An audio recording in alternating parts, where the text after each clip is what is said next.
জয় শ্রী গুরুদেব, জয় নিতাই, জয় গৌর, জয় শ্রী শ্রী রাধা বিনোদ, জয় ভক্তবৃন্দ, জয় ভক্তিমতী মায়েদের।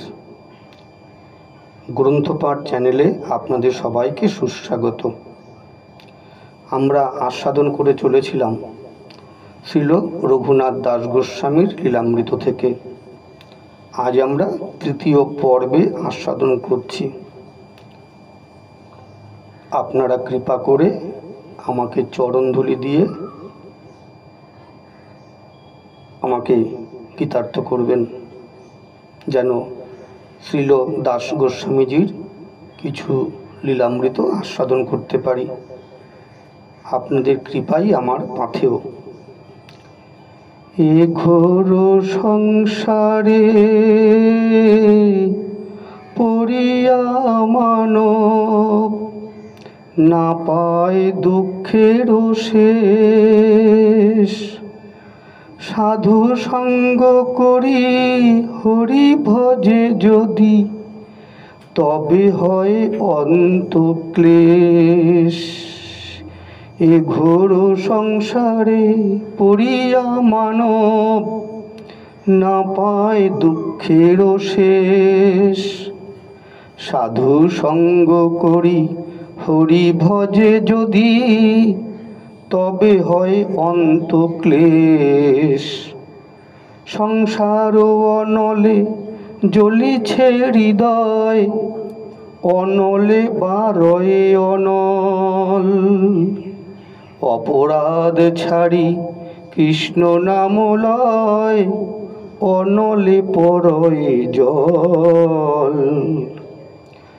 নিতাই চৈতন্য চরণ কমলে আশ্রয় লইল যে, আমার নিতাই ও চৈতন্য চরণ কমলে আশ্রয় লইল যে।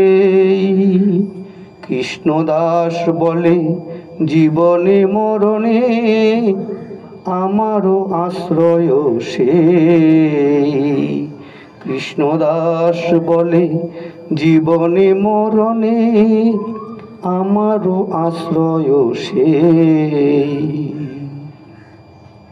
আমরা শ্রীল রঘুনাথ দাস গোস্বামীজির লীলামৃত হতে প্রথম পর্বে বাল্যকাল, নামাচার্য ঠাকুর হরিদাসের কৃপায় রঘুনাথের মনে বৈরাগ্যোদয়, অন্তর্ভরা কৃষ্ণ অনুরাগ, পানিহাটিতে শ্রীপাদ নিত্যানন্দ প্রভুর কৃপা লাভ এবং দ্বিতীয় পর্বে গৃহত্যাগ করে নীলাচলে মহাপ্রভুর চরণে উপস্থিতি পর্যন্ত আস্বাদন করেছি। আজ তৃতীয় পর্বে বা শেষ পর্বের আস্বাদন শুরু হচ্ছে। যারা প্রথম দুটি পর্ব শ্রবণ করেননি, শ্রবণ করে নেবেন। মহাপ্রভুর চরণে পৌঁছলেন রঘুনাথ। মহাপ্রভু রঘুনাথকে তুলে দিলেন শ্রীল স্বরূপ দামোদরের শ্রীহস্তে। বললেন, স্বরূপ, আমার তিনজন রঘুনাথ আছে। আজ এই রঘুনাথের পরিচয় হবে স্বরূপের রঘুনাথ বলে। তুমি রঘুনাথকে পুত্ররূপে, ভৃত্য অর্থাৎ সেবক রূপে গ্রহণ করো। বলে রঘুনাথের হাত দুটি স্বরূপের শ্রীহস্তে তুলে দিলেন। প্রভুর যে আজ্ঞা বলে স্বরূপ দামোদর রঘুনাথকে বুকে জড়িয়ে ধরলেন। তারপর মহাপ্রভু নিজ সেবক গোবিন্দকে বললেন, গোবিন্দ, রঘুনাথ পথে বহু কষ্ট করেছে, কতদিন ভালোভাবে পরিচর্যা করো। যাও রঘুনাথ, সমুদ্রে স্নান করো, শ্রী জগন্নাথ দেব দর্শন করে এসে প্রসাদ ভোজন করো। মহাপ্রভু মধ্যাহ্ন অর্থাৎ ভোজনাদির জন্য উঠে গেলেন। রঘুনাথ সমুদ্র স্নান করে শ্রী জগন্নাথ দেব দর্শন করতে গেলেন। শ্রী জগন্নাথ দেবকে দর্শন করে মহানন্দে গোবিন্দের নিকট আসলে গোবিন্দ মহাপ্রভুর ভোজনের অবশেষ দিলেন। মহানন্দে মহাপ্রসাদ পেলেন রঘুনাথ। রঘুনাথ স্বরূপ দামোদরের নিকটে স্থান পেলেন। গোবিন্দ প্রতিদিন রঘুনাথকে মহাপ্রসাদ দিচ্ছেন মহাপ্রভুর কথা মতো। 5 দিন যাবার পর রঘুনাথ গোবিন্দের নিকট প্রসাদ নেওয়া বন্ধ করে দিলেন। ভাবলেন, না না, এটা অনুচিত। আমি মহাপ্রভুর সেবককে সবসময় আমার দেখভালের জন্য ব্যস্ত রাখছি, গৃহত্যাগ করে বৈরাগ্য ব্রত নিয়েছি। আমার জন্য কেন মহাপ্রভুর সেবক উদ্বিগ্ন থাকবেন? রাত 10টার সময় শ্রী জগন্নাথ দেবের পুষ্পাঞ্জলি দর্শন করে রঘুনাথ সিংহ দরজার নিকটে হাত পেতে দাঁড়িয়ে থাকেন। শ্রী জগন্নাথ দেবের বিষয়ী সেবকগণ যদি গৃহে গমনের সময় কিছু অন্নপ্রসাদ দিয়ে যান এই আশায়। এই মতো রহে দেহ স্বরূপ চরণে, গোবিন্দ প্রসাদ দেন তারে 5 দিনে। আর দিন পুষ্পাঞ্জলি দেখিয়া সিংহ দ্বারে খাড়া রহে ভিক্ষার লাগিয়া। জগন্নাথের সেবক যত বিষয়ের গণ, সেবা সারি রাত্রে করে গৃহেতে গমন। সিংহর দ্বারে অন্নার্থী বৈষ্ণব দেখিয়া, পশারির ঠাই অন্ন দেন কৃপাত করিয়া। এই মতো সর্বকাল আছে ব্যবহার, নিষ্কিঞ্চন ভক্ত খাড়া হয় সিংহদ্বার। সর্বদিন বৈষ্ণব করে নাম সংকীর্তন, স্বচ্ছন্দে করেন জগন্নাথের দর্শন। কেহ ছত্রে মাগি খায়, যে বা কিছু পায়, কেহ রাত্রে ভিক্ষা লাগি সিংহদ্বারে রয়। আহা, কি ভজন অনুরাগ! এমন ভজন না হলে কি ভগবানের কৃপালাভ হয় গো? যারা গৃহী তারা গৃহধর্ম পালন করে ভগবানের ভজন করবেন, আর যারা গৃহত্যাগী তারা তাদের মতো করে ভজন করবেন। গৃহত্যাগ করলাম অথচ আচরণ গৃহী বৈষ্ণব তো দূরের কথা, ঘোর বিষয়ীর মতো। তাহলে গৃহত্যাগ করে বৈরাগীর খাতায় নাম তুলে গৃহত্যাগী বৈষ্ণবের নামে কলঙ্ক লেপন করার প্রয়োজন কি? সেই বিষয়ই তো রইলাম। টাকা কড়ির হিসাব করতে করতেই তো দিন চলে গেল। রঘুনাথের লীলামৃতর মধ্য দিয়ে গৃহত্যাগী বৈষ্ণবদের শিক্ষা দেওয়ার জন্যই তো মহাপ্রভুর এই লীলা। গৃহত্যাগ করে এখন মোহন্ত হয়েছি নানা দিক হতে। এই যেমন গাড়ি ভরে ভরে তীর্থ করাতে নিয়ে যাচ্ছি, সাধু ভাণ্ডারার নাম করে অর্থের তহবিল গড়ে তুলছি। বর্তমানে এমন গৃহত্যাগী ফল্গু বৈরাগ্যধারী বৈষ্ণব সাজা তাদের অভাব নেই। চোখ কান খুলে রাখলেই দেখতে পাওয়া যাবে। গৃহে থেকে ভগবানের ভজন করলে দোষ কোথায়? অপর বৈরাগী না সেজে। ঠাকুর নরোত্তম বললেন, গৃহে থাকে বা বনেতে থাকে, হা গৌরাঙ্গ বলে ডাকে, নরোত্তম মাগে তার সঙ্গ। বৈরাগী হয়েছি আর এভাবে ভিক্ষা নেব? রঘুনাথ তাই 6ষ্ঠ দিন রাত থেকে অন্ন নিষ্কিঞ্চন বৈরাগীর মতো সিংহ দরজার নিকটে অন্ন প্রসাদের জন্য দাঁড়িয়ে থাকেন। আহা, যার পিতা জ্যাঠামশাইয়ের দান ধ্যানে কতজন পালিত হচ্ছে, আজ রাজপুত্র রঘুনাথের একই বৈরাগ্য। তাই কবিরাজ গোস্বামী পাদ বললেন, মহাপ্রভুর ভক্তগণের বৈরাগ্য প্রধান, যাহা লাগি প্রীত হন গৌর ভগবান। এইভাবে রঘুনাথ দাঁড়ে ভিক্ষা করেন কেবলমাত্র জীবন ধারণের জন্য। মহাপ্রভুকে গোবিন্দ বললেন, প্রভু, রঘুনাথ প্রসাদ নিচ্ছে না, রাত্রে সিংহদ্বারে ভিক্ষা করে খায়। শুনে মহাপ্রভু বললেন, শুধু বললেন না, সন্তুষ্ট হয়ে বললেন, ভালো ভালো, এই তো বৈরাগীর ধর্ম। সত্যিই তো, বৈরাগী বসে বসে কেন স্থূল ভিক্ষা গ্রহণ করবে? এইভাবে রঘুনাথের দিন চলছে। রঘুনাথ মহাপ্রভুর সঙ্গে সাক্ষাতে নিজের মনের কথা কখনো বলেন না। গোবিন্দ বা স্বরূপ দামোদরের মাধ্যমে কখনো কিছু মহাপ্রভুর চরণে নিবেদন করতেন। একদিন স্বরূপ দামোদর মহাপ্রভুর নিকটে রঘুনাথের মনের কথা বললেন। প্রভু, রঘুনাথ বলছে, কি লাগি ছাড়াইলা ঘর, না জানি উদ্দেশ, কি মোর কর্তব্য প্রভু করুণ উপদেশ।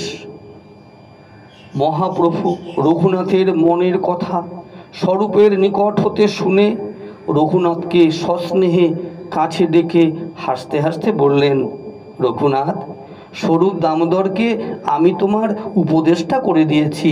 সাধ্য সাধন তত্ত্ব যা কিছু সব সব তুমি তার নিকটেই জানবে। আমিও তত জানি না, স্বরূপ দামোদর যত জানে। তবে হাসি মহাপ্রভু রঘুনাথের কহিল, তোমার উপদেশটা করি স্বরূপেরে দিল। সাধ্য সাধন তত্ত্ব শিখো ইহার স্থানে, আমি যত নাহি জানি ইহ তত জানে। আর রঘুনাথ, তথাপি তোমার যখন ইচ্ছা হয়েছে তোমাকে আমি দুটো কথা বলি। গ্রাম্য কথা না শুনিবে, গ্রাম্য বার্তা না কহিবে, ভালো না খাইবে আর ভালো না পড়িবে, অমানি মানদ হইয়া কৃষ্ণ নাম সদা লবে। রঘুনাথ, গ্রাম্য কথাবার্তা অর্থাৎ সাধারণ কথাবার্তা, বিষয় আশয় ইত্যাদির কথা শুনবেও না, বলবেও না। যারা গৃহত্যাগী তারা কেন প্রয়োজনের বাইরে কৃষ্ণ কথার বাইরে কথা বলবে? আর যারা গৃহী তাদের সংসারের কথাবার্তা, ব্যবসা বাণিজ্য আদির কথাবার্তা তো বলতেও হবে, শুনতেও হবে। প্রভু কিন্তু সেই কথা বলেননি। গৃহত্যাগী বৈষ্ণবদের সাধারণ কথাবার্তার কি প্রয়োজন? প্রসঙ্গত আমরা মহাজনের সেই কথা আস্বাদন করতে পারি। কি বললেন মহাজন? যার মুখে ভাই হরি কথা নাই, তার কাছে তুমি যেও না। যার মুখ দেখে তুমি ভুলে যাবে হরি, তার মুখ পানে চেও না। কদিন রহিবে ভব মাঝে আর, অবিলম্বে করো যাহা করিবার। পরের কথায় কিবা আসে যায়, মিছে দাগা তুমি পেও না। কে তোমাকে কবে কি কথা কহিবে, সে কথা ভাবিলে আর কি চলিবে। বিপদে সম্পদে রাখিবে যে পদে, তার পদ কেন ভাবনা।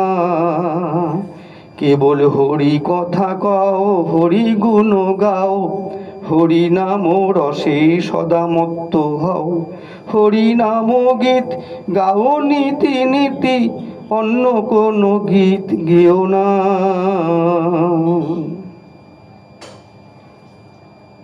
কি বললেন মহাপ্রভু? ভালো না খাইবে। মনুষ্য দেহ ভগবানের ভজনের জন্য, ভজনের জন্যই দেহ ধারণ, আর দেহ ধারণের জন্য ভোজন। তার জন্য চাই পরিমিত সাত্ত্বিক আহার।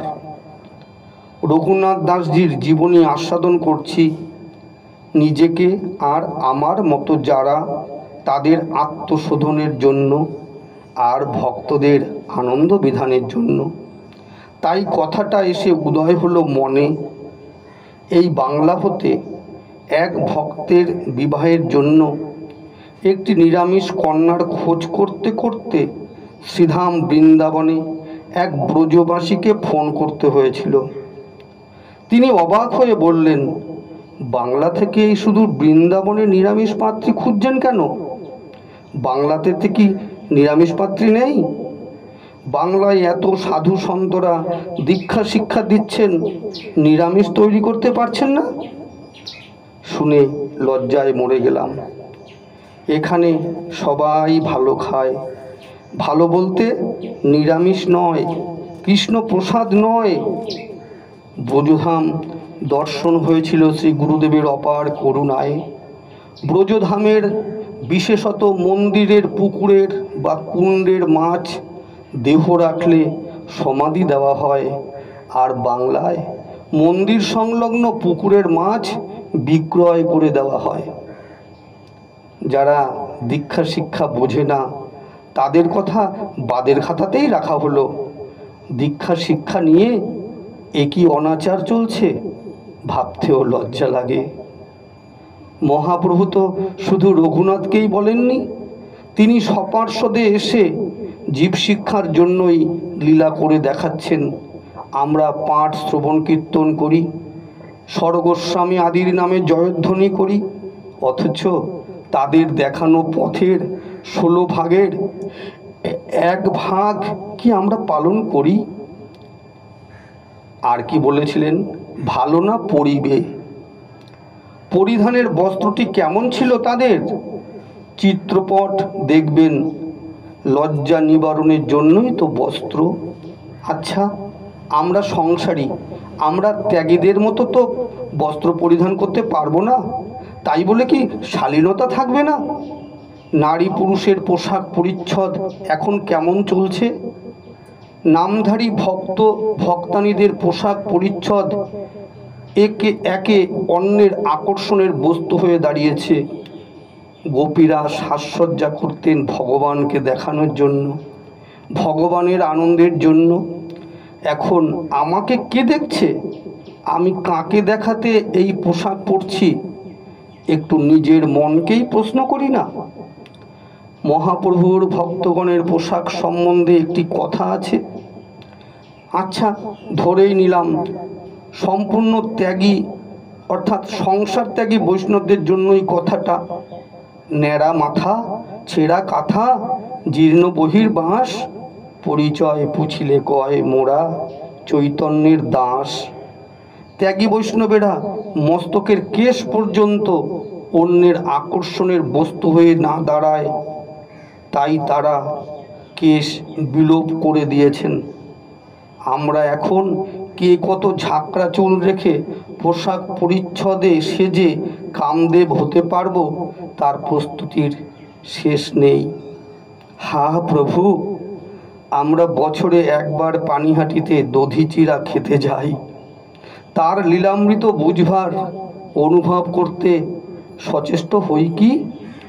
লাখো লাখো ভক্তর সমাগম হয় চিরার মেলাতে। লাখো লাখো ভক্তের মনে কি রঘুনাথের লীলামৃত উদয় হয়ে একটু নাড়া দেয়? অমানি মানদ হইয়া কৃষ্ণ নাম সদা লবে। অমানি, নিজেকে তুচ্ছ জ্ঞান করা না, শুধু মুখে নয় মনে প্রাণে মান শূন্য হওয়া। কিন্তু হতে পারছি কই?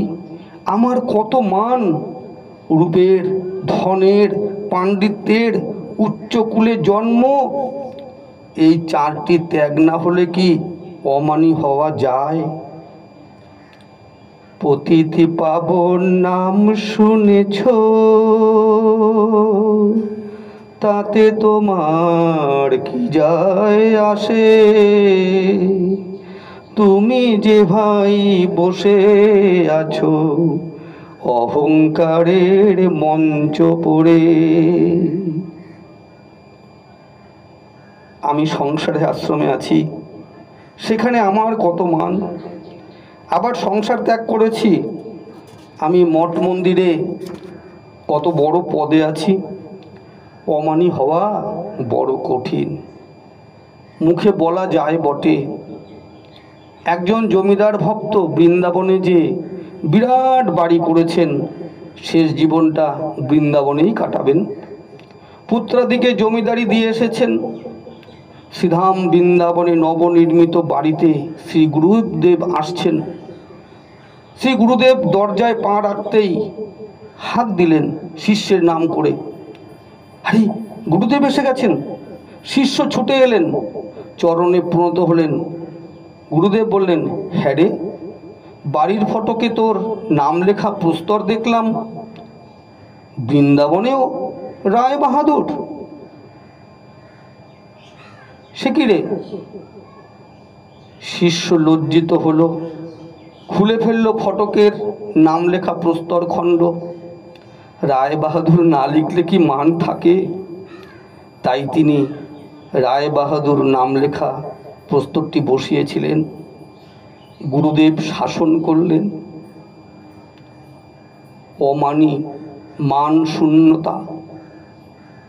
মানদ, অন্যকে মান দেওয়া কাকে বলে? মানদ। অন্যকে মান দেওয়া, নিজেকে হীন মনে করা। দেবর্ষিকে বলা সেই দুর্যোধনের কথা, আমি একমাত্র মানি ব্যক্তি, ওই উত্তমের মালাটি আমার গলায় পরিয়ে দিন। আর অধম, অধম তো ওই যুধিষ্ঠির, ওই অধমের মালাটা ওকে দিয়ে আসুন। যিনি সর্বমান্য তিনি অধম, আর সত্যিই অধম যিনি, তিনি মান পাওয়ার জন্য লালায়িত। এখন মান পাওয়ার জন্য কত দাস বিশ্বাস মণ্ডল নামের পাশে গোস্বামী আদি পদবি বসিয়ে মান আদায় করছে। হায় রে, কথাগুলো শুনতে খারাপ লাগলেও সত্য। সবাই আমাকে মান দিক। আর কীর্তনীয় সদাহরি, সবসময় হরিনাম করবে। তৃণাদপি শুনিচেন তরিব সহিষ্ণু না, অমানি না মানদেন কীর্তনীয় সদা হরি। সংসারী মানুষ সংসার চক্রে ঘুরছে, নাম নেবার সময় কোথায়? আর সংসার ত্যাগী মঠ মন্দির, কত শিষ্যের আনাগোনা, কত হিসেব নিকেশ, কতজনের মন্দির উদ্বোধন করতে হবে, তীর্থ করাতে হবে, নিয়ে যেতে হবে। ও টাকা দিল, ও এখনো দেয়নি, গাড়ি বুক করতে হবে, হোটেল বুক করতে হবে, ধর্মশালা বুক করতে হবে, কত কি। নাম করার সময় কোথায়? সম্পত্তি মধ্যে জীবের কোন সম্পত্তি গণি? রায় কহে, রাধা কৃষ্ণে প্রেম যার সেই বড় ধনী। কলিযুগে নামরূপে কৃষ্ণ অবতার। নামধন যে জমাতে পারল সেই তো ধনী। যতই সৎপথে অসৎ পথে উপার্জন করো না কেন, যাবার সময় সবই পড়ে রইবে। কর্মফল নিয়ে যেতে হবে পরজন্মে ভোগ করবার জন্য, যার নাম প্রারব্ধ। রঘুনাথকে মহাপ্রভু স্বয়ং উপদেশ দিলেন। আবার শুনি আমরা, গ্রাম্য কথা না শুনিবে, গ্রাম্য বার্তা না কহিবে, ভালো না খাইবে আর ভালো না পড়িবে। এই প্রসঙ্গে সেই তিনটি বানরের কথা বলা যায়। প্রথম বানরটি দুহাতে মুখ ঢাকা দিয়ে বলছে, কু বলিব না। দ্বিতীয় বানরটি দুহাতে কান দুটি ঢেকে বলছে, কু শুনিব না। আর তৃতীয় বানরটি চোখ দুটি ঢেকে বলছে, কু দেখিব না। বানরদের ছবি বা মূর্তি বানিয়ে আমাদের অর্থাৎ মানুষদের শিক্ষা দিচ্ছে, এটাই তাৎপর্য। অমানি মানদ হইয়া কৃষ্ণ নাম সদা লবে, ব্রজে রাধা কৃষ্ণ সেবা মানুষে করিবে। এই তো সংক্ষেপে আমি কইলু উপদেশ, স্বরূপের ঠাই ইহার পাবে সবিশেষ। এত শুনি রঘুনাথ বন্দিল চরণ, মহাপ্রভু কইল তারে কৃপা আলিঙ্গন। পুনঃ সমর্পিল তারে স্বরূপের স্থানে, অন্তরঙ্গ সেবা করে স্বরূপের শনে। আমরা এই অন্তরঙ্গ সেবা বা মানসের সেবা আমরা পরবর্তী পর্বে আস্বাদন করব। হে ভক্তি মধু পিপাসু ভক্ত ভ্রমর ভ্রমরীগণ, আপনাদের চরণে দণ্ডবৎ প্রণাম জানিয়ে তৃতীয় পর্বের বিশ্রাম দিলাম। আমরা আগামী পর্বে পরবর্তী অংশ আস্বাদন করব। পর্বে পর্বে ধীরে ধীরে আস্বাদন হচ্ছে, একটু ধৈর্য ধরে শুনবেন। লীলামৃত সমুদ্রের কণামাত্র যদি আস্বাদন হয় তবে জীবন ধন্য হবে। এমন পুত চরিত্র কথা শুনলেই তো মঙ্গল। শ্রবণ মঙ্গলম। আস্বাদনের ত্রুটি বিচ্যুতি ভুলভ্রান্তি ক্ষমা করে দেবেন। ভালো লাগলে লাইক করবেন, মন খুলে কমেন্টস করে জানাবেন। আপনাদের অমূল্য মন্তব্য আমাকে উৎসাহিত করবে, আমার মনের মলিনতা দূর করবে। আর পরবর্তী আস্বাদন সহজে পাবার জন্য সাবস্ক্রাইব করবেন, পাশের বেল বটনটি অল করে দেবার মাধ্যমে। শ্রী গুরু প্রেমানন্দে নিতাই গৌর সীতানাথ হরি হরি বল। শ্রী শ্রী রাধা বিনোদ প্রেমানন্দে হরি হরি বল। সাধু গুরু বৈষ্ণব প্রেমানন্দে হরি হরি।